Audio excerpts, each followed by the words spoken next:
Yeah, now we're continuing the afternoon with the presentation by Andre Pusey. He's a PhD student at the Geography Department at the University of Leeds, and he studies social movements and how these relate to enclosures, and he will be telling you more about that in his presentation, so I leave the floor to Andre, and then we have the discussant will be Mary, so Mary will discuss the presentation after Andre's. Okay, thank you very much. A special thanks to Luigi for organising this and for inviting me over and for being such a good whistle-stop tour guide yesterday as well. So I feel like I've seen at least a bit of Turin in the sort of short time I've been here. And also thanks to the ICU. It seems in the short time I've been here really amazing and really quite inspiring kind of alternative educational space to have. As Luigi said, I study social movements. My interest are in activism and social movements, but that's also my background before I came back to university to engage in both undergraduate and postgraduate study came after my involvement in activism and social movements in the UK. So that was really my interest in returning to academia and returning to education. So that very much informs both the subject of my research, but also the kind of way that I'm doing it. So it's very much kind of trying out an experimental militant form of research that acts with movements, but also tries to give something back to the movements that I'm engaged in researching with. So that might mean publishing things that are useful to them in a format that's accessible, or co-writing for the movement sometimes as well. So in this presentation I'm going to try and go through sort of outline my key concepts to my research and the case studies that I've tried to apply those concepts to. So I'm going to begin with the moments of capitalist enclosure, progress through moments of resistance to this enclosure using my case studies, my 3 case studies, as examples of this resistance. Then move on to the construction of new commons and how I see these activist groups and movements that can be in part of the process of not just resistance but creation at the same time. And through this process of struggle against enclosure and the co-creation of new commons, the production of other values that are alternative to capitalist value practices. So it's kind of a constituted process that's not just about resistance, but also about some kind of affirmative process as well. So a little bit of theoretical background. Massimo De Angelis has argued that through social struggle, through those engaged in social struggle through commons, but capitalism is a force that struggles or moves through enclosure, generates itself through a constant process of enclosure. And I think following this, we can see what's traditionally been considered a revolution or a break with the capitalist mode of production as maybe less than kind of historical rupture, less a kind of rerunning of the storming of the Winter Palace or the storming of the Bastille, and more a process, a movement of what some have called communalisation, but which I want to discuss in terms of communalisation as a kind of radical, resistive, but also affirmative project in creating life worlds that are alternative to capitalism. I think this is a process that involves the reappropriation of our activity, which under capitalism has been captured as what John Holloway, the Marxist theorist, has called abstract labour. And otherwise would be some form of simple, again, what Holloway calls doing, rather than doing captured in the form of capitalist production, capitalist work.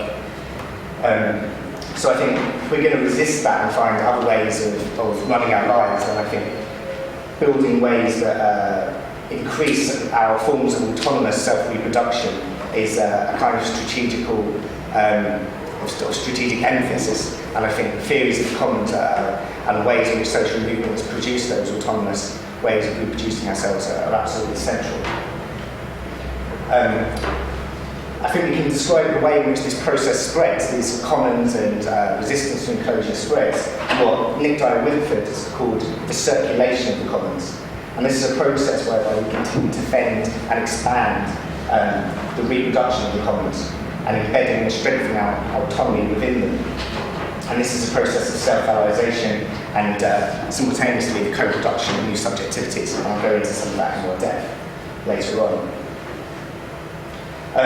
My research is looking at three examples, or three sort of material examples within social movements where I see these processes happening. One is the production of autonomous social centres, something that here in Italy, the Centri Sociali, the development of autonomous social centres within the UK very much comes from the influence of Italian social centres developing through the 80s and more recently in the 90s, but also the development of those sorts of spaces and squatting scenes throughout Europe as well, which maybe came to the UK a little bit later. Another case study is Copenhagen, the COP15 climate change summit in 2009 in Copenhagen. And struggles against the commodification of education, particularly in the UK, which has been a large struggle for the last year. So, enclosure, I think we can see historically, or at least within the Marxist tradition, has been sort of historically located between the 15th and the 17th centuries with the development of industrialisation and capitalism in Britain. But increasingly, particularly in what's termed open Marxist or autonomous Marxist traditions, theories such as Werner Lohenfeld, Massimo De Angelis, writers going under the name Midnight Notes Collective in the US, people such as Silvio Federici, originally from Italy but moved to the US, George Confensis, have started to theorise enclosure and primitive accumulation as a kind of constitutive, ongoing process within capitalism, whereby more and more elements of life are commodified and brought in under that regime, whether that's patenting of life patents, seeds, commodification of the internet or reproduction. This an increasing enclosure as an ongoing and substantive process of capitalism rather than one that was finished with back at the kind of origins of capitalism. So that's the kind of background to, the theoretical background to my interest. So what I'm going to move on to now are these three moments of enclosure. So my case studies are kind of there to identify three moments of enclosure. As I mentioned, the commodification of education, which is of course happening in many places, the Bologna process in Europe, commodification and education struggles in the United States, but more recently, and what I'm really focusing my research on in the UK, and the recent battles over the last 12 months around changes to fees, but also wider problems in neoliberalisation of the academy, but also in particular the work of groups that are attempting to go beyond merely defending the university as it is as an incredibly problematic institution that has no, egalitarian, utopian golden age, but also to see what we can do with the university, see what its limits might be, and to the extent that this education crisis can open up ways of imagining new forms of creating knowledge that are maybe less exclusive and more participatory. Another point of enclosure that my case studies look at is the kind of capitalist solutions to climate change, and the COP15 summit in Copenhagen, where I spent 2 months in the lead up and during the protests there, was kind of seen as a significant point at which the world powers or certain elements within certain countries within those meetings were going to use it as an opportunity to kind of kickstart a kind of new Green Deal or some kind of like green capitalist facade and ways to make money off of climate change and the way in which movements were resisting that. But also gentrification and of cities and the eviction or other ways of getting rid of autonomous spaces, but also other spaces that don't necessarily sit in a very flattened and monocultural space. Certainly within sort of cities in the UK and within Leeds, where I've lived for 15 years, there's been a massive process of creating these very monocultural city centres that are based around the same sort of brands, the same coffee chains, etc. And the kind of complete pushing out of other forms of maybe more independent or alternative forms of culture.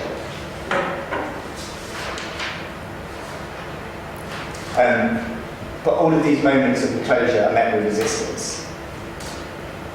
So here in this image we've got the recent resistance late last year in December to commodification of education and the increasing fees in the UK. The picture on the top left is the Conservative Party headquarters, Millbank, having its windows put through by, there's actually about 2,000 student activists there that broke away from a much larger march.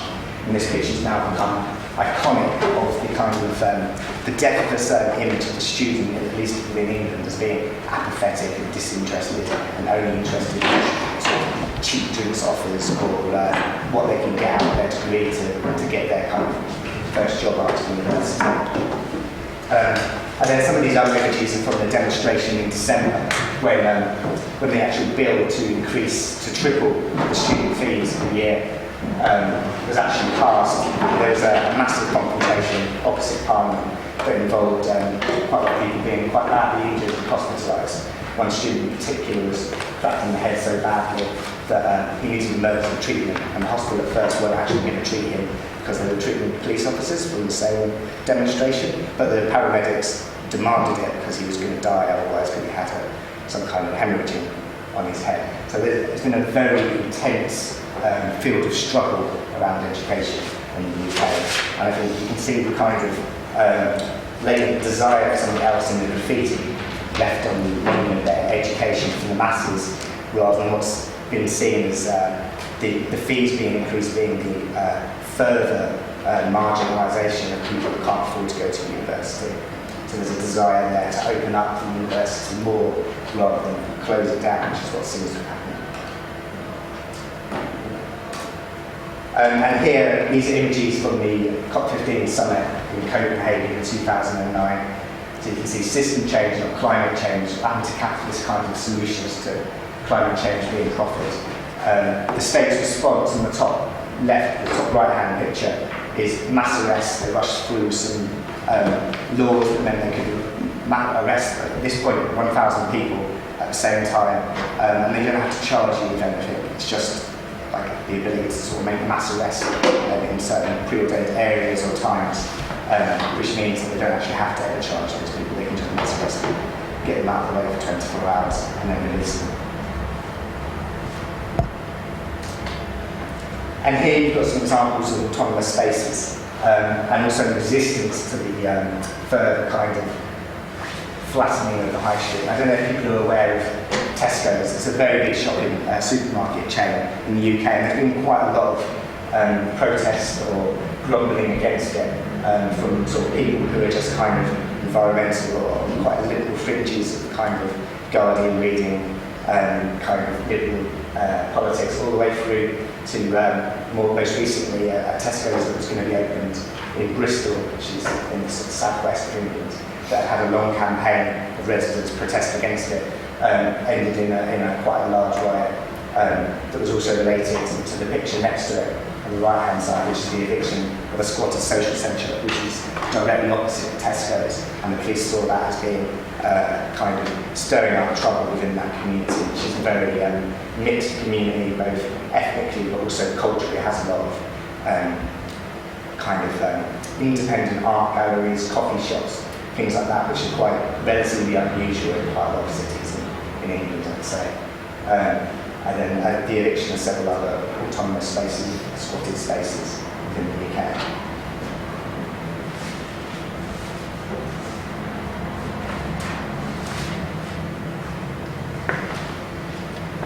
So I think we can see these struggles not just as resistance to enclosure, resistance to commodification, but also forms of commoning, what Pierre Linebaugh has called commoning. Pierre Linebaugh is a Marxist historian, and he says that you can have no process of commoning or commons without communities, and the act of producing the commoning is a kind of processual, collective act. And I think the process of engaging in these movements and in some of these struggles is a process of commoning. So I think there's moments of commoning that are active within struggles that go beyond resistance to the commodification of education and simple kind of desire to go back to the university as it was on £3,500 a year rather than £9,000 a year. that want to push towards a different form of education and are looking at alternative forms of pedagogy, that there's a desire there a common desire. And within the group that I've been active researching, which is called the Really Open University, which is quite a small group, it's mainly engaged in trying to put alternative political perspectives within the wider movement. Some of what's discussed is the idea of knowledge commons, so free articles and books that are enclosed within academic libraries or academic kind of online access that costs maybe £50 for an article or £100 for a book, and freeing that up, partly around the argument that in some cases that research was paid for through taxpayers' money through research councils, but now only a very small amount of people can access that information. So some people within these movements are actually actively talking in terms of the common and economy and against kind of academic enclosure. The most obvious way in which the climate justice movement is active around the idea of commoning and commons is the defence of the environmental commons. And social centres, I think, you can see as a form of urban commoning, whereby they provide a space where it's not based around reproducing profit or consumption, but that can be for all range of activities that are organised within that space. My local social centre, which is recently closed down, is called the Commonplace, so it's a direct link back to the idea of the commons, and it ranges from everything from what you'd expect, DIY music and entertainment, to teaching asylum seekers and refugees English as a second language, because the state has kind of failed to provide enough of those sessions. So, more moments of commoning here. This image at the top left is a session during a 3 days event that the Really Open University organised, called Reimagining the University, which had a series of workshops, talks, lectures around all aspects of what it would be like to have a different university, including academics from other institutions, students. It happened to coincide with an occupation of a lecture theatre that was taken on the first day of the event, because it was during a very big demonstration. So some of the events were moved to the occupied space. The picture next to it on the top right is the occupation of the bank and the turning it over to a classroom type activities, but within a bank, to tie in with the kind of financial crisis and discontent with bankers. And the bottom picture is a picture of the occupied building at the University of Leeds, which was turned over to all sorts of meetings, discussions, etc. And here you've just got another example. So, in response to the LibCon UK government's Big Society agenda, we've got no big society, we've got big social centres. So that we don't want this kind of neoliberal, conservative version of cooperation and autonomous kind of acting, but our own. This is what it would look like, lots of autonomous social centres. And this is a picture from the Reclaim Power action next to it, which was the largest demonstration as part of the week of demonstrations at Copenhagen, whereby the idea was that the demonstrators wouldn't just break into the conference centre, which has kind of been mostly the form which a lot of summit protests have taken, would be to block the summit or to get into the summit. But instead, the idea was for those who were dissenting within the meetings, those that weren't happy with the way the discussions had gone, were actually going to come out, and the demonstrators and those inside that were unhappy were going to meet in this kind of third space to have a people's assembly to discuss what a real solution to climate change might mean. In the end, at the kind of on the day, the police were far too strong for the demonstrators to breach the perimeter. But more interestingly, the people that did try to break out of the official meetings were beaten back by the police at least as viciously as the police were beating back the people who tried to break in. So there was a real desire to stop the mixing of those people that were acting on the inside and those that were acting on the outside, which was far more porous at something like the COP15 meetings than it would be at something like the G8 or the IMF, just because of the way those meetings are set up. At this point, I have to apologise for the fact that I've originally done this presentation in Word and then taken it to a map onto OpenOffice and then taken it back onto a PC. So none of my diagrams are going to work, so bear with me and I'll try and explain what I was doing with them.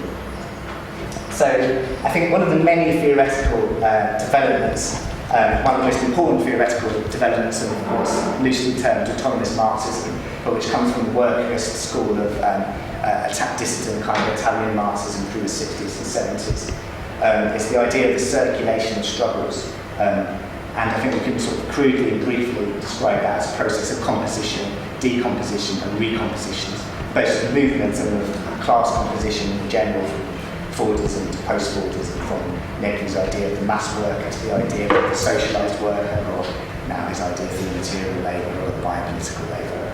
So there's a process of movement here in circulation. And I think we can see that within movements as well. So at the level of strategy or tactics, things can move very quickly. So the top left picture here is of the book block, which was invented in Italy. I first showed its face, I think, at a demonstration in November of last year. And the idea being, it comes from the same tradition of tutte bianche and the white overalls. So this idea of engaging resistance, but also wearing some kind of padding or protective gear to protect you from the police. In this case, it's particularly poignant because it's a large front row of people at a demonstration with shields that are made out of the covers of books that they found inspiring. So you've literally got the police beating against these books that are there to represent knowledge and the attempted kind of destruction of the public university system and the destruction of that knowledge. This moved very quickly to London in the UK. Only a few weeks later, the book block popped up in London at the big demonstration I mentioned earlier. And now as well in several other countries around Europe, we've got this idea of the book block. So this is something that's almost become like a meme that's circulated, that's can be picked up and taken up and kind of utilised depending on how the local conditions dictate. I picked these pictures because they're all quite similar with the books lined up. There's actually an incredible picture of a demonstrator outside Parliament during the riot when they go to put the fees up, with a copy of George Orwell's 1984 being used as a shield, with a whole backdrop of smoke bombs and all sorts of chaos, and a riot policeman literally about to sort of hit this shield of 1984. Also, the sort of circulation of occupation as a tactic. Now, obviously, occupations have been something that's been utilised by movements for a long time, and they're much stronger in some countries than in others. I think Italy has a much more vibrant kind of history of occupation than certainly what the UK has for recent history. But in the last 12 months, we've really seen occupation spread massively. There has a little bit of a revival a couple of years ago when a lot of universities were occupied to do a protest over what's happening in Gaza at the time. Then that massively extended late last year, where I think there was another 57 campuses occupied, which is a lot for the UK, and especially for a student population that's generally considered fairly apathetic. So here you've got Goldsmiths University in London occupying their local town hall. You've got Slade, which is an art school, being occupied. Picture from Leeds again. And also drawing inspiration from these occupations from Italy down the bottom left. And then that moving on to different forms of occupation. So there's a network called UK Uncut, which is mainly protesting around the idea that big businesses should pay their tax too, since the austerity measures mean that normal people are suffering, that those that are evading a huge amount of millions of pounds in tax should pay their tax. So in some ways it's quite a reformist demand, but there's more interesting stuff going on the ground and the sort of dynamics of people that it's engaging. I think it's very much engaging a body of people that aren't normally mobilised by that sort of protest. So it's outside of the normal kind of activist subculture that take action. And this is a picture from, I don't know if people have heard, there was a large union TBC demonstration on March the 26th that was 500,000 strong, a very big demonstration for the UK. And some of the people who wanted something to go beyond just the marching from A to B, under the banner of UK Uncut, occupied Fulham and Mason, which is a very expensive department store setting. It's known as the Queen's Grocer, so that gives you a kind of idea unfortunately. There are actually 115 people arrested that are going through court due to that occupation. But it's something that's being circulated more and more, and I think especially drawing inspiration from the Californian occupation movement several years ago, and this idea, this kind of circulation of this slogan of demand nothing, occupy everything. So, you know, this idea to go beyond representative politics and take direct action. And I think we can also relate this circulations of strategies and tactics and struggles with what's happened with the so-called Arab Spring and the occupation of Tahrir Square, and how that's manifested itself within what's being called the Spanish Revolution and the occupation of the public squares all across Spain. And now that has recently, this week, moved to Athens, where 100,000 people were occupying a main square there. So this idea that something can be quickly picked up and circulated. Partly, I think, due to new technologies and social media, but also I think that is massively fetishised and put within simplified terms the idea that just because something goes out on Twitter or Facebook for that spontaneously creates something, and obviously there's something a lot more material going on behind those protests. But the media have picked up on it as being very much about kind of Web 2.0, but I think there's a lot more going on than that. So, this links to Nicholas Dye-Whitford's idea again, that he's built on maybe Marx's central, one of Marx's central concepts of circulation of capital, and gone beyond that and described the circulation of the common, the way the common is produced and reproduced and circulates. I think this is essentially an understanding of the sort of circuits of cooperation and collaboration that go into reproducing the commons. And to make a break with the capitalist mode of production, we need to find ways to increase our collective autonomous capacities. But we need to kind of find ways of utilising the social forms of production and property that rest on the idea of the common. And I think Dye-Whitford's idea of the circulation of common aims to assist the sort of emergence of a theorisation of an emergent form of communism based on the common, and a sort of coming community of the commons that some people are talking about. And this is very much being talked about in the idea of rejecting the old public-private binary, with socialism being a manifestation of the public management of private property, and then capitalism as the private management of private property.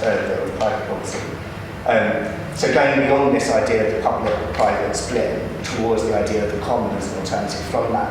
I think that links to Negri's kind of long-seated dissatisfaction or disgust with the idea of socialism, which is certainly present within recent works with Michael Hart, like Commonwealth. But I think you can go further back, certainly in books like Communists Like Us, with Felix Guattari.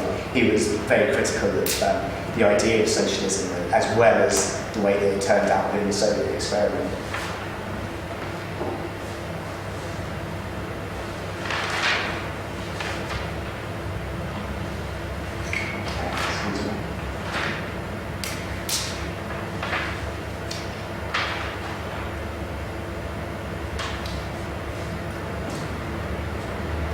So this was just going to be a diagram that it kind of illustrated this circulation of the idea of the common. And the previous one I'll go back to was likewise a kind of illustration of the circulation of struggles, and struggles meaning closure, and then closure creates struggles, etc.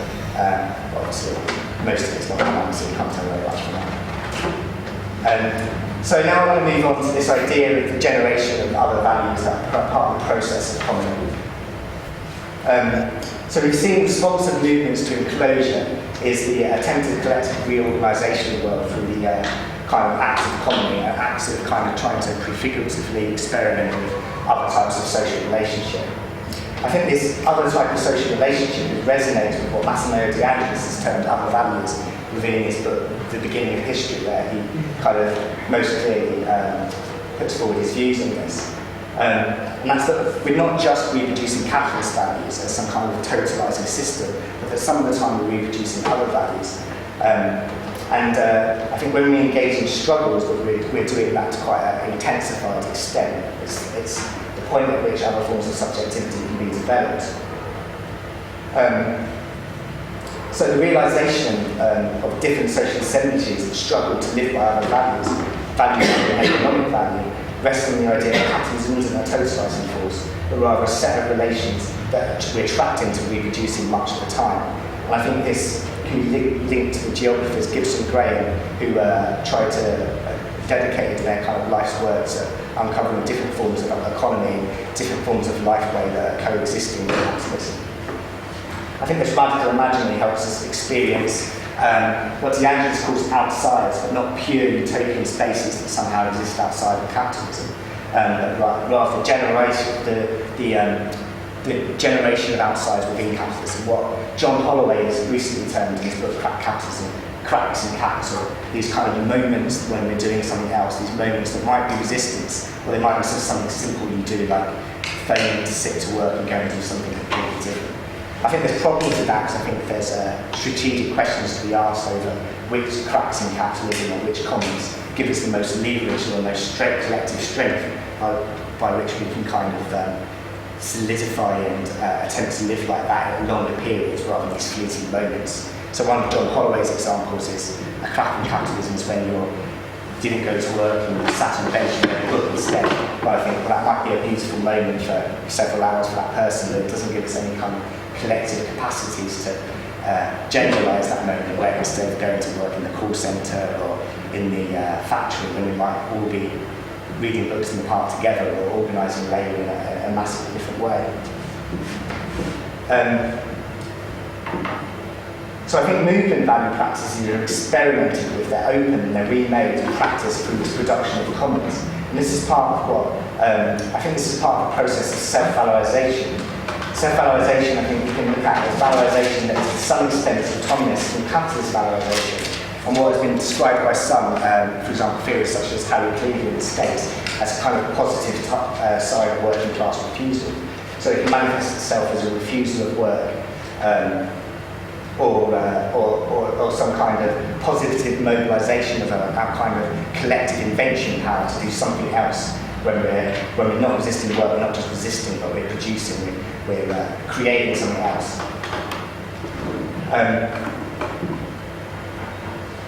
So one of the ways that this is done through the occupation of space and the construction of autonomous zones, such as social centres, but also through the production of common networks, which create a kind of common space by which we can act according to different values and challenge traditional kind of hierarchical relationships based on class, gender, race, etc. They can open up that kind of physical space whereby it's easier to be able to do that than in a traditional kind of workplace environment or university environment. So I think they create these kind of attempts at other worlds that are very clearly compromised and aren't pure, and they certainly can't release us of all the baggage of our socialisation within capitalism, but they go towards, to some extent, towards becoming kind of factories of other values.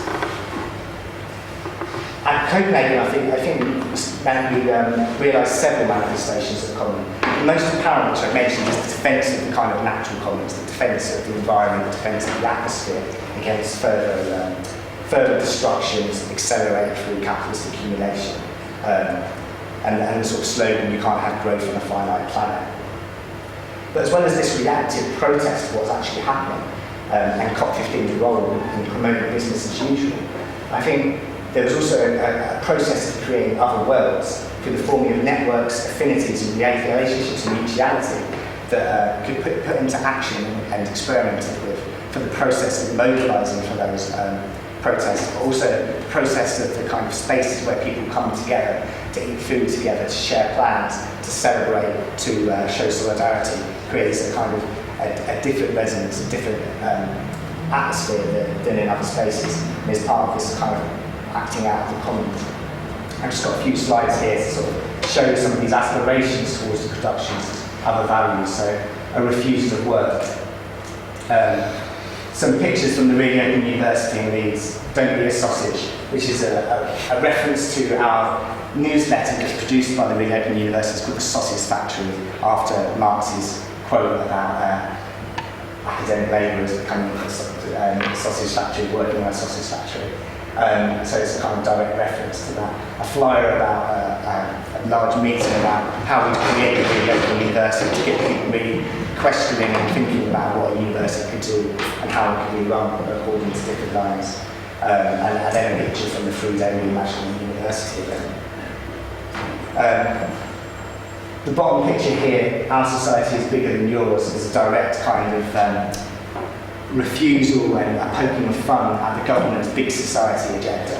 And this is actually on the side of a large squatted building that was occupied for the process of housing people during the large 500,000 demonstration in London on March the 26th.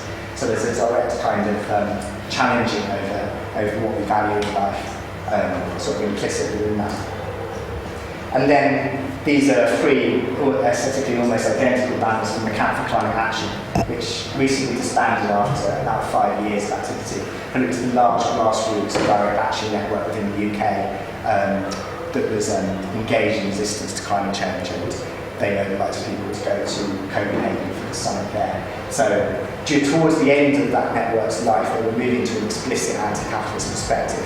And some of the shortfallings of their politics and their practice was what eventually led to them deciding to disband, because they decided, and I think it's quite a brave thing for a network to do, because I think often organisations and even people that would like to see themselves in loose networks can get stuck in quite a rigid way of acting, and it's actually quite hard to disband an organisation often. So they realised that the financial crisis and the growing response beyond the normal activist kind of communities within the UK meant that the climate camp was redundant as a strategy, and they needed to rethink what it meant to resist climate change or put an anti-capitalist perspective on climate change. And you can see at least the kind of desire to move towards a direct linking of climate change with capitalism and move away from kind of reformist environmentalist ideas. And here from Copenhagen, how climate got in the business, the idea of climate justice as a kind of slightly more progressive thing to struggle around rather than just against climate change, so bringing in a kind of human social justice angle.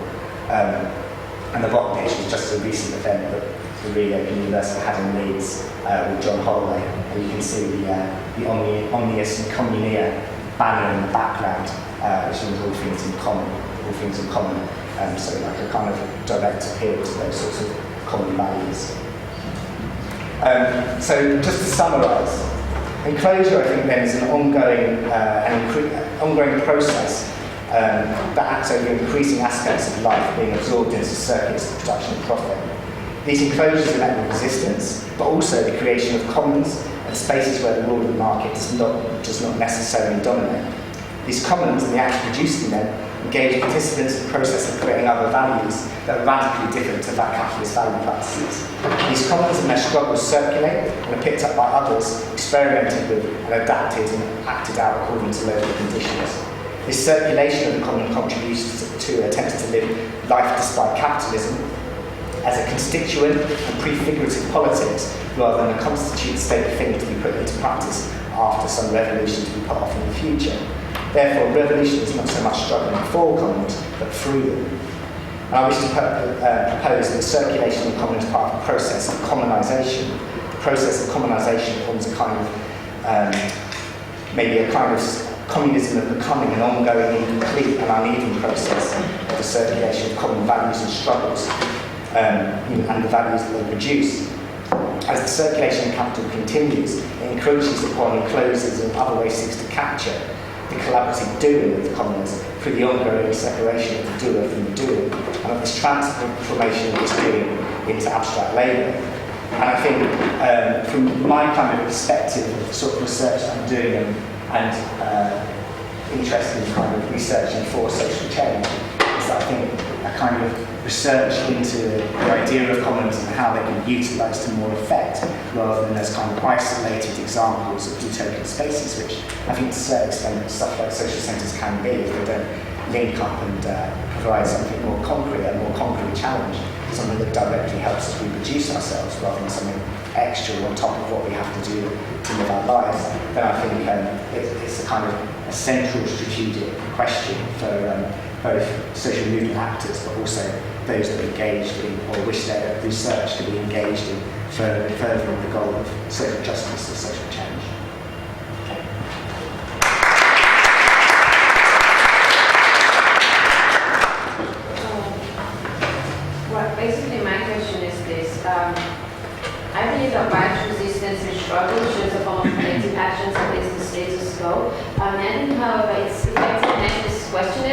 how much it can actually impact policy on government actions, because in essence, in Western society, you're told there's freedom of speech and freedom of expression. But in my perspective, freedom of speech, freedom of expression doesn't necessarily imply the right to be heard. You know, you go, you demonstrate, you show what you believe in, and it doesn't necessarily mean that you're being heard. So I just want to know, to what extent do you think this resistance can really impact policies or action? I think that relates to this question of going beyond the kind of the usual actors that we always seem to protest about something, and that I think people can see that and say, oh, it's the activists, it's the anarchists, it's the lefties that are again on the street protesting about something. And they're kind of tolerated. Occasionally there'll be crackdowns, the police might arrest some people, there might be outcry about that, there might not be, it's pending. But I think when that circulates and goes beyond those usual kind of hardcore of activists and goes beyond that, then I think that's when it starts to have more leverage and more chance of changing things. I think you can see that recently there was a hype of that within student struggles, generalising way beyond the standard people that were involved in either autonomous forms of activism or traditional kind of more Trotskyite-based groups within the university, an interest in taking direct action way beyond those usual actors. And I think you can begin to see that with groups like UK and CUP, although I find some of their politics slightly problematic.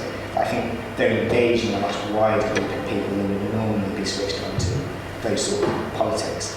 So I think there's a real challenge.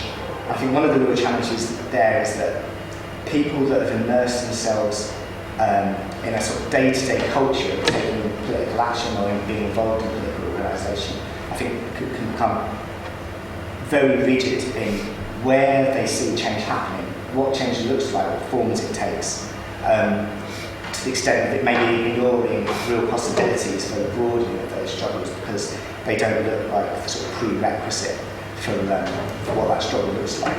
A kind of very recent example of that is within Greece and within Athens, which has a very vocal, mobilised anarchist movement.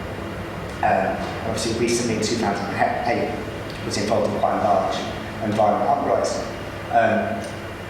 This week, with the mobilisation of people off the back of the Spanish square occupations, going to the central square in Athens, 100,000 people out on the streets with some quite kind of popular but also quite radical kind of slogans, and not really deploying too much nationalist rhetoric or anything like that, then the response of some within those kind of anarchist or far left subcultures was to ignore it or to almost snobbily kind of refuse to see it as any kind of genuine questioning of the state's authority because it didn't look like what they'd come to see as the only acts of refusal.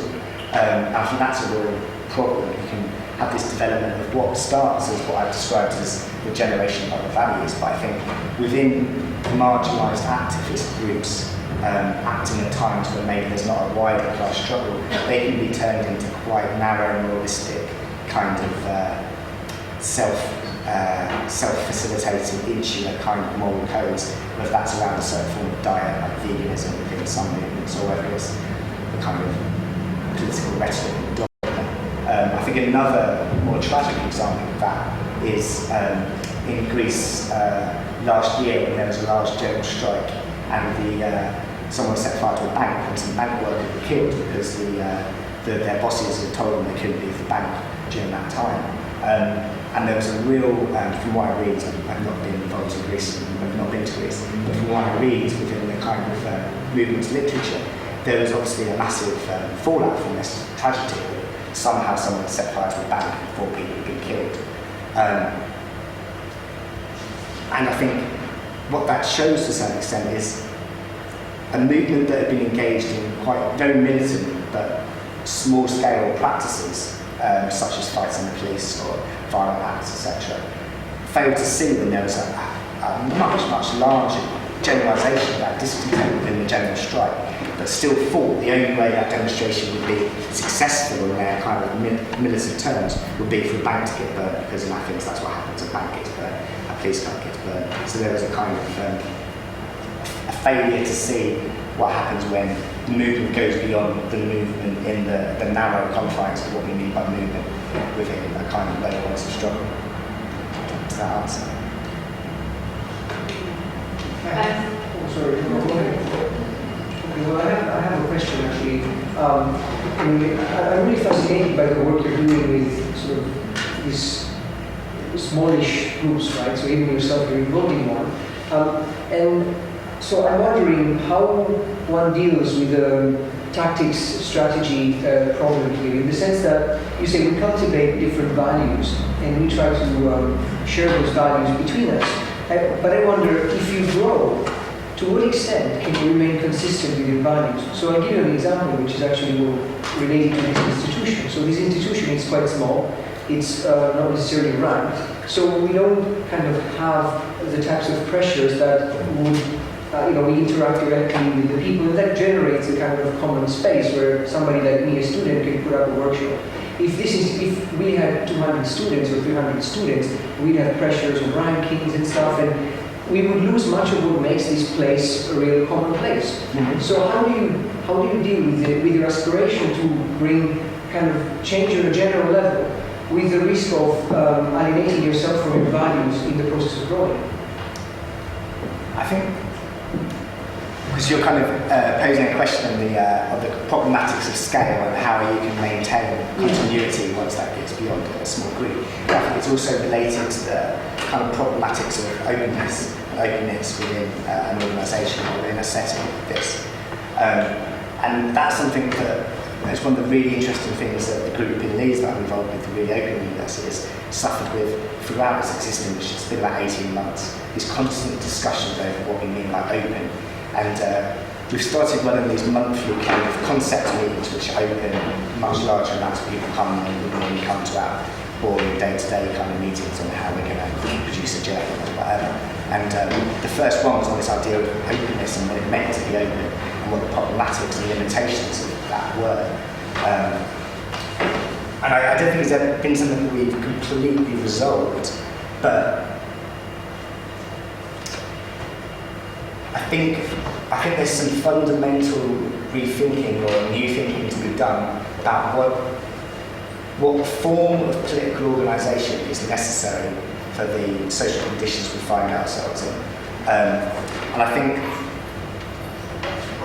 there's been various discussions about the idea of networks versus the idea of more formalised organisations. And certainly within the movements I've been involved, that was a really big thing throughout the 1990s. Everyone was in a network, and then the movements heavily emphasised the idea of networks, often without really understanding what the major differences were between a small organisation and a network. So I think it's how, because I've also been in lots of organisations or groups that have maintained the kind of purity, for want of a better word, of their politics or their values, purely by being relatively closed and insular, and that's the way that they've maintained their values.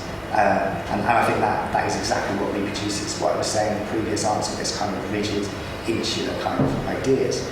So I think it's a problematic there over potentials and limits to openness, whether that's openness of an institution, and to what the ideal level is for so what the ideal amount of people you might want to engage with learning and co-creation of knowledge in an institution such as this, or whether it be in a political group. So the aim of the Really Open University has never been to be a large group. It wasn't a membership or a large group organisation. It was a small group that people would come and go from, whose idea was to make a wider political point to try to make strategic, creative interventions within a wider movement. And I think maybe it comes down to the differences between being in an organisation or in an organisation and what forms of being in an organisation are necessary to generalise away from small groupings, which I think are largely a dead end. It's relatively easy to kind of reproduce a small political gang that has the right ideas and everyone agrees and signs up. Whether that be, because for the anarchists and the autonomists, we're and that's kind of broadly the tradition I've come from, although recently I've moved more. There's a massive demonisation of Leninists and Marxists as being dogmatic and in these small kind of sectarian groups. with very little self-reflection on physicality and their own kind of position in being sectarian and dogmatic, but less on what Lenin said, but what Marx said, and much more on like, well, what do you mean you feel to Turin, that's against our ethical code, or what do you mean you eat meat, or whatever kind of political culture was generated. So I think it's a problematic of remaining open, but without open in the pure sense of like taking in everyone to the point that something becomes so dissipated. So it might be more of a question of how could an institution like this, as a process of trying to do something differently, how might that liaise with some other project that you share some commonality with, that you don't have to agree with all of the kind of things that they're putting forward, but how would you network, how would you help projects such as this circulate? And maybe that's the question, rather than having to think about how large this institution or how large a group could get.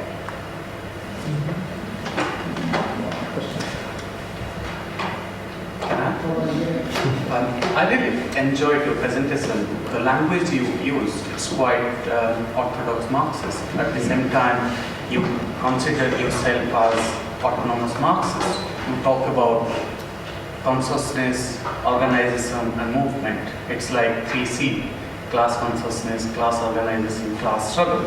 And you use all these framework inside your presentation.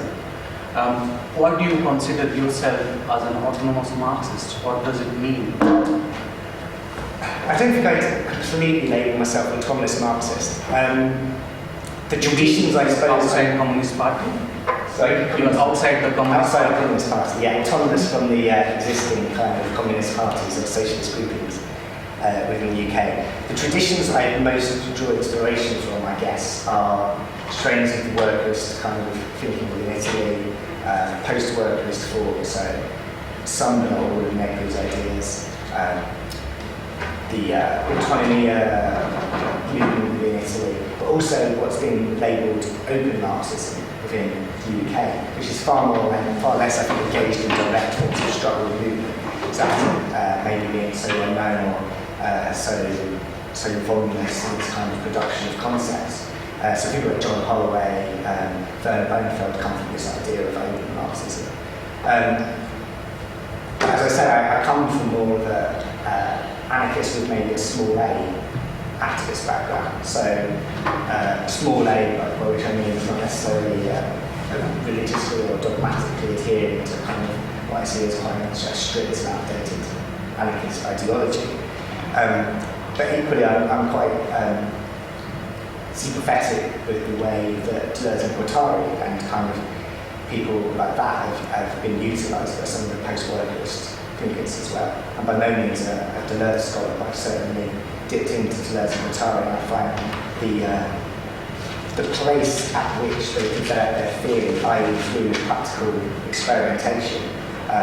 So in Guattari's case in experimental psychiatry, but also engagement in movements in Reggio Emilia in Italy or whatever else, I find the fact that it's grounded in the practical, even though it's at a very abstract level of ideas and theory, this idea that Brian Sweeney discusses when he's discussing Deleuze and Guattari's capitalism and schizophrenia. He says the concept's a brick that can be used to shore up the courthouse of reason as we go through the brick window. And this idea that these concepts, these ideas and traditions have been to draw upon and seeing how you can make them work within contemporary conditions, I suppose. So I definitely keep an open mind to what is practically possible. And I think the most interesting way we see that that's come about is, and the way anarchist is most problematic, is the relationship of movements to the state, and how that's not as clear-cut and pure as the anarchists maybe perhaps have it, but equally it's maybe not as clear-cut and pure, I don't think, is the way as maybe more traditional socialist communists would tackle it. Thank you. Okay, a question. According to you, is it really like a lost cause to try to move capitalism from its place in mainstream society, or perhaps since the image, at least I get from your description of these social movements, is that they are bound to always stay small and always like a nail on mainstream society's shoe. So if they will always be regarded as such, the mainstream society thinks in a way. Don't you think? I think that's related to this idea of how movements in the bounded idea of a social movement, as maybe we commonly discuss it, how they deal with the idea of inclusion and exclusion and what the boundaries of the movement are, which I think are actually very hard to define. But I think sometimes movement actors are constantly trying to police those boundaries for all sorts of reasons: who has or hasn't got the right ideas, who is or isn't radical enough. And I think they do have the potential to go beyond their status as marginalised small kind of groups, they say, now in root of capitalism or something. But that's only if they find a way of maybe to a certain extent we can relate it to the category of the working class as a negative class, you know, it exists to destroy itself, to destroy ourselves as a kind of entity, because we don't want to be workers anymore. Equally, activists and social movements, their ideal should be to destroy themselves, because there shouldn't be a distinction between someone who's outside a movement or an activist. There should be like this kind of destruction of the activist and the idea of a social movement actor as a role. And there has been discussion about that to a limited extent in the UK. This idea of give up activism was a very big debate around the time of Seattle WTO protests. There was this kind of critical reflection on how being an activist, how being a constant thorn in the side of capitalism actually set up barriers between people that do that sort of thing and other people who saw them as the experts in social struggle, this binary between people who are activists, people who are revolutionaries, and people who are just average people that maybe don't take such an active part in politics in that way. So I think it's when those boundaries get blurred and stuff starts to happen. And I think there is, potential for that to happen is here more so because of a point of crisis, and I think that's a point of opportunity. It also comes at a point where I think across the board, movements and the left broadly defined are at quite a level of disarray and disorganisation, whether that be kind of more orthodox left or whether it be autonomous groupings. I think there's been a massive failure to see the opportunities and to see the wider discontent amongst a much broader sector of society, and play off that. And I think that comes from spending such a long time in quite ghettoised, kind of insular environment, failing to see the increased capacities for those movements and the increased resonance. And related to that, I think that's something that I've been discussing with a kind of mixed group of academics and activists and people who define us both in Leeds, is this idea of what forms of action can go viral, and this idea of what goes viral, which is quite a bit of a newfangled way of saying something quite simple. But for a long time, I think, especially movements in the UK, were developing quite spectacular tactics that maybe got a lot of news coverage, maybe boasted a lot of egos, but didn't necessarily, they weren't easily reproducible. So even if they were entirely non-violent, like locking yourself to something to stop it working or to stop getting access, these were something that people were kind of becoming uncomfortable, risking arrest, giving up something that for a large amount of people, they can't do that, they lose the job, they have to be battered cut to their kids. It becomes quite a specialised activity. So I think getting people to move beyond that to see which actions can potentially be low entry, so low risk, so like you can feel like you're taking part in something that's a bit more than a boring march, but that it's not, taking part in some kind of hyper risky kind of militant activity. And I think that's what's interesting about UK Uncut, is because it mainly just goes to shops and protests up from around tax evasion, can then grow towards something else. I think Reclaim the Streets in the kind of 90s and early 2000s in the UK did that as well. So that was the idea of taking over a street for the party.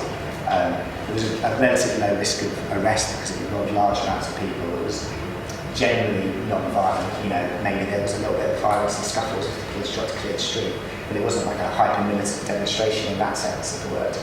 And it increasingly engaged over a small period of time, a couple of years, a much larger group of people, mainly of course stuck within a demographic of relatively young people that were attracted to the idea of dancing to sort of techno music in the middle of the streets. It's still massively problematic. And again, an organisation that dissolved themselves when they found that they hit a kind of strategic and political dead end. I have another question, which is actually a bit connected to Alfonso's. So my first question was, how do you gain momentum without alienating yourself from yourself? This question is, how do you gain momentum without alienating yourself from others? In the sense, like the only problem I actually have with the work race tradition, where I'm actually negative, was here, this idea of sort of frontal struggle with power, and you beat power by means of power. Made me feel that that actually has the potential to alienate yourself from your cause, from others. So the moment you're cultivating your value, you're actually becoming propositive. The moment that you say you use those values as a sword, basically, in order to elicit, to impose them on other people, as opposed to eliciting their kind of spontaneous adherence to those values.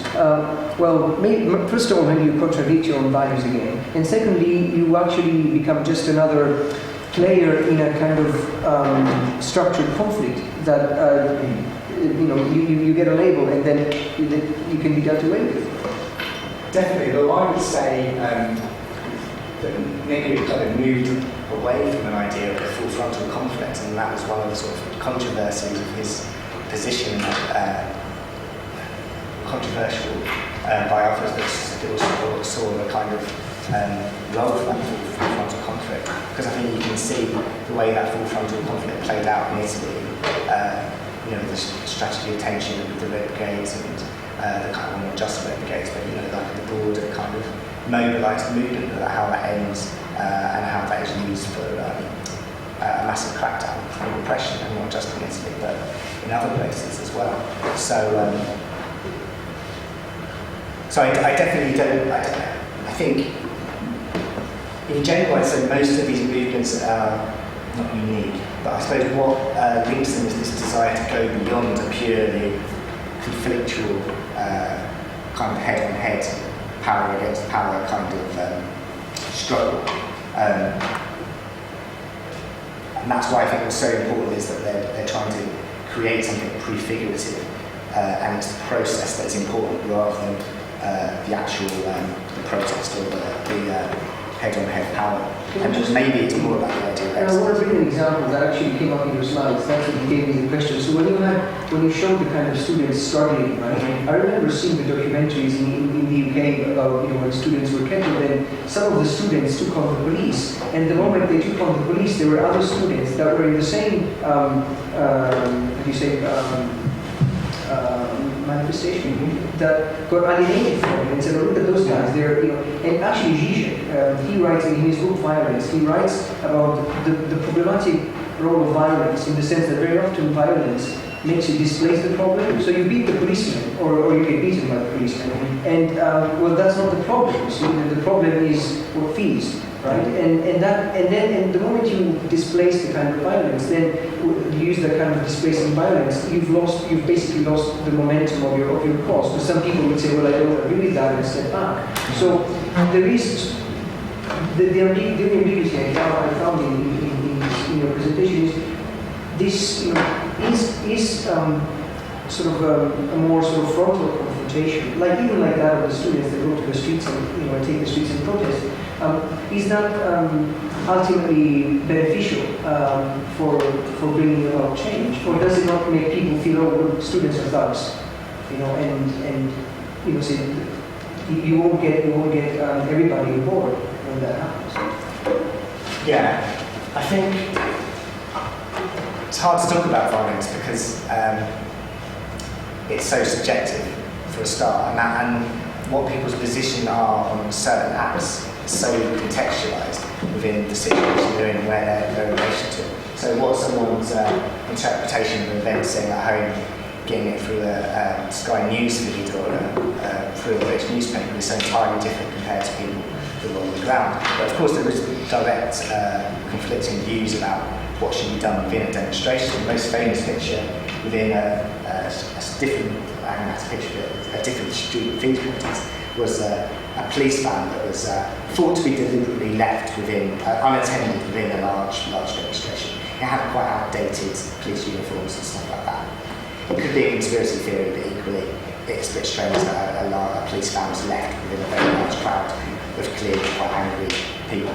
So some people smashed up the police van, which is, you know, some people might interpret that in violence, some people would call it property damage.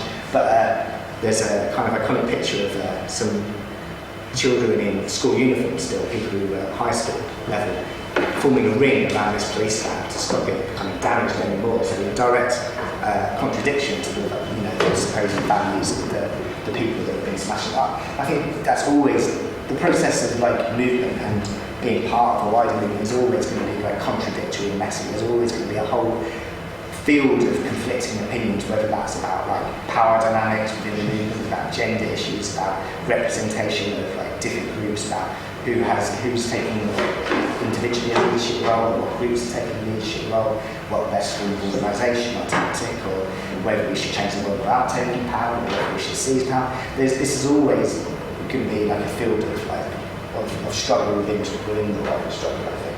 But I do think there's different roles or different forms of violence, inverted commas, forms. So that iconic picture of the boot going through the window of Millbank Tower was part of what was considered quite a festive atmosphere rather than a particularly threatening atmosphere. So lots of things were being broken. But there was music on the go, there was a festival atmosphere. I'm not saying that there wasn't people that felt threatened, and the police probably did feel threatened at points. Someone very stupidly did drop a fire extinguisher off the roof. There was a very young lad, about 16, 17, in his first demonstration. Since handed himself in, has gone for quite a long time to prison because he acted in the heat of the moment and could have killed the demonstrator, let alone a policeman. So, it wasn't even clear who that was being aimed at. It was just some stupid heat of the moment thing that he's now paying for. But in general, I think the way that demonstration, the way the performance of that property damage played out, gained quite a lot of support. Although the media were obviously very against it, because they were always against any kind of manifestation of that.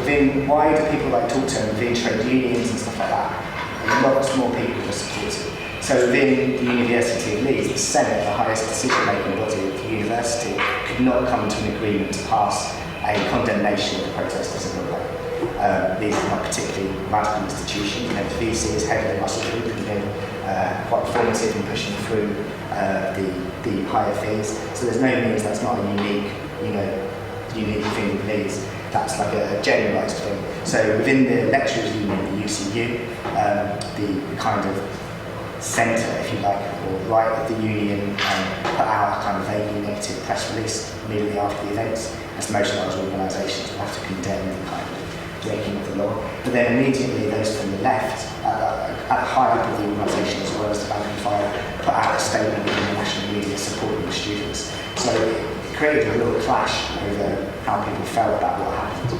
I think different to that, and more recently, and what's being debated quite a lot within movements at the moment, is the activities of the quite large black bloc on the March the 26th demonstration, large 500,000, where people dressed in black and smashed up quite a lot of shops and banks and stuff like that. And that was maybe less a discussion of the difference between why is smashing why is a window going through at Millbank Tower within a wide group of 2,000 students, not necessarily politically aligned, the majority of them, who've broken off to a student union organised demo and then broken the Conservative Party HQ. Why is that different, and why is that perceived differently than a larger, several hundred strong group of self-identifying militants who've all decided to dress up in the same clothes to avoid police repercussions? Largely performs the same sort of acts on a larger scale, so banks, sex shops, companies that were seen to be evading taxes. But the fact that wasn't part of a more generalised performance of that violence, I think, was what caused the problems. People saw it as a specialist group of labelled as anarchists, although there's nothing clear to say that all of those people identified as anarchists are all performing what they see as the most militant form of action. So I think it's the context of it is a massively essential to that.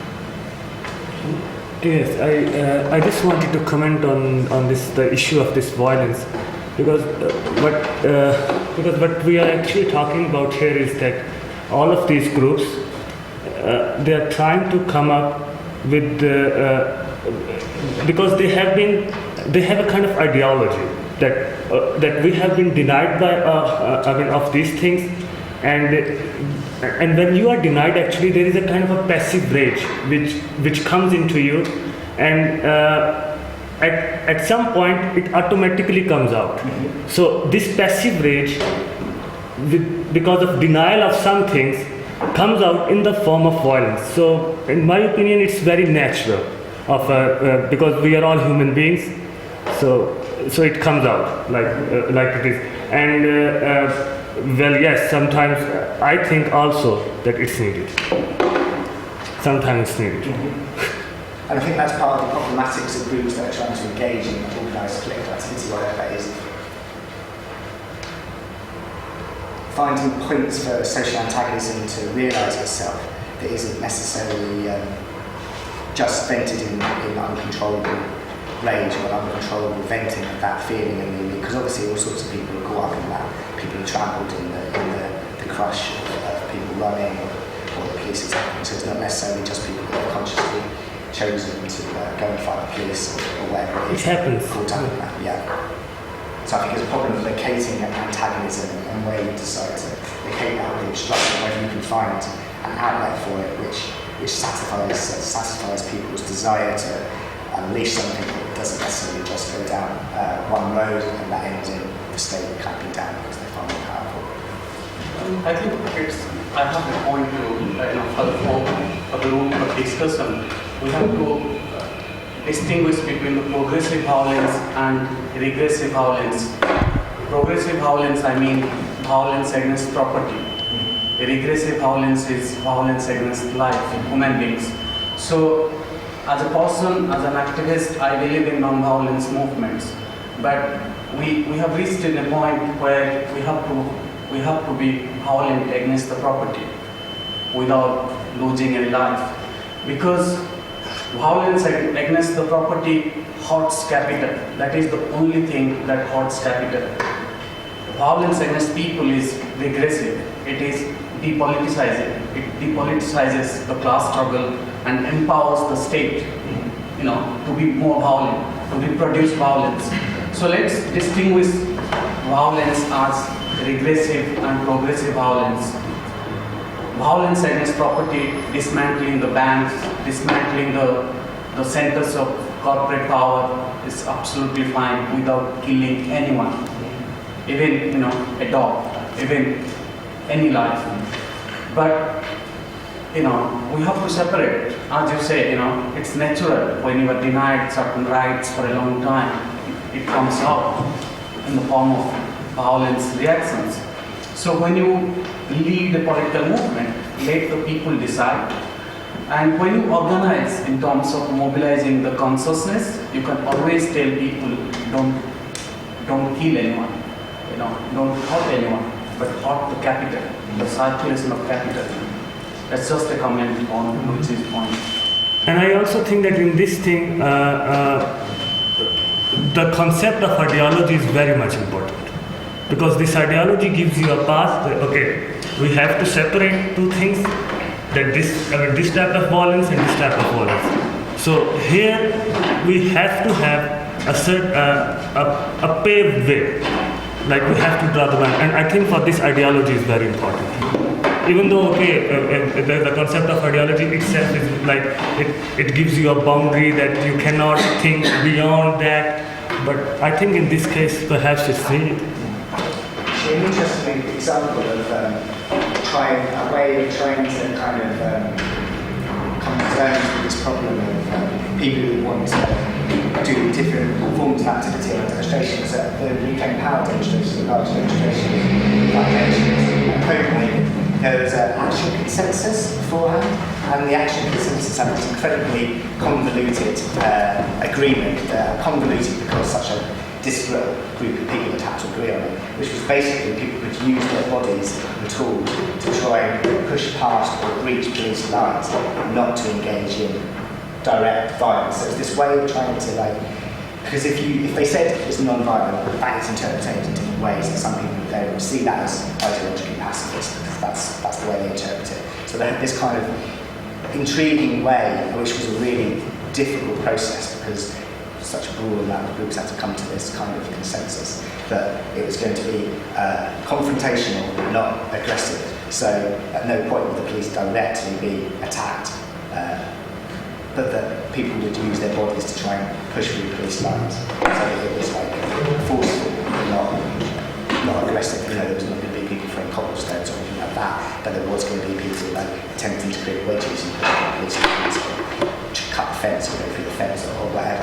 So, and that was an interesting way of trying to manage that difference, I guess, and that difference, especially in an international context, where working within an international network, you've got people coming from the UK and private, which is a very, has much more strong tradition of non-violent resistance, and then people coming from like a German autonomous squatting scene where there's a much longer history of like outright street fighting. To manage that kind of internal difference within a movement without totally alienating one group or the other is quite a tricky job of. And that's about how the processes of decision making and compromise and kind of staying in different perspectives, but also a gaining of trust, so that people don't feel like that if something happens, then they're going to be ostracised publicly by a group with a different opinion. And I think that's been quite an important thing within recent stuff happening in the UK.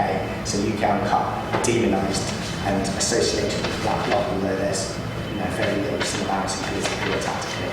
But they refused to condemn people who took a different form of action, because they knew that would ultimately just serve the state's purpose in segregating people with different opinions or tactics. All right, well, thank you. Yeah, should I conclude? Yes, thank you for your presentation.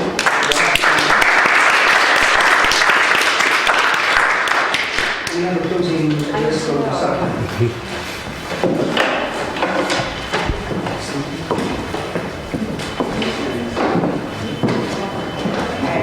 So I just want to thank everybody before I get to my conclusion for organizing this. Luigi, thank you for organizing this. Thank you very much to our participants, Luigi again, and Bhabani and Andre. Thank you very much on behalf of the Institute for the Study of Political Economy and Law.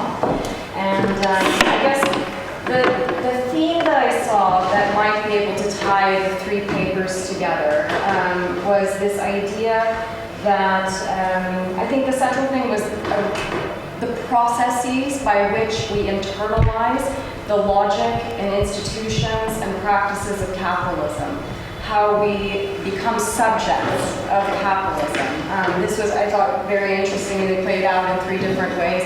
In Luigi's paper, how we internalize through design, through education, through this nice example that you gave us of self-help books, how we become consumer subjects, so we facilitate, in a sense, in becoming these subjects, the kind of expansionist, the expansion of capitalism into all spheres of life. And we facilitate it individually, and I thought this was very interesting. There was this kind of relationship between how we as individuals can facilitate it through internalizing these processes.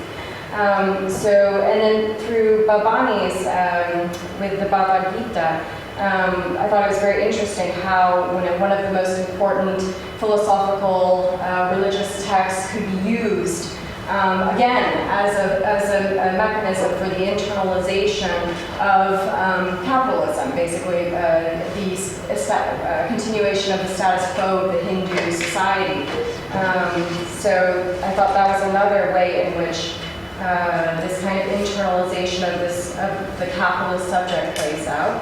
And finally, in Andre's paper, with this notion of the circulation, right? The circulation of the logic of enclosures and commodities, and how this, the more commodities you have, the more enclosures you have, and so replacing that logic with a new one, which is basically this associations and commons logic.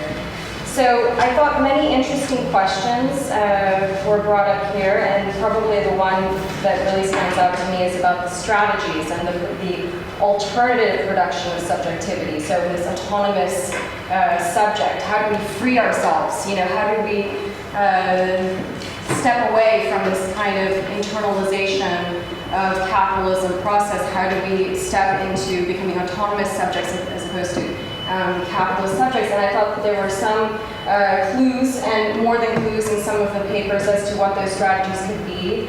It could be this, the process of commoning that Andre is talking about in his paper, or more of this kind of the individual path that Luigi seems to be bringing out, the importance of the individual sort of taking responsibility, for basically being a consumer subject, that we do have some choice, even though we may be on a leash, which is very long, that there is some range, right? There's some possibilities that we as individuals have. And then I think in Bhabani's paper, there's also implicit in it this kind of, the potential for Marxist struggle, right? So thank you very much. I think those papers were very interesting and provide us with some clues as to what those future strategies could be. And I hope, as the Institute for the Study of Political Economy and Law, we continue to ask those questions. Thank you very much.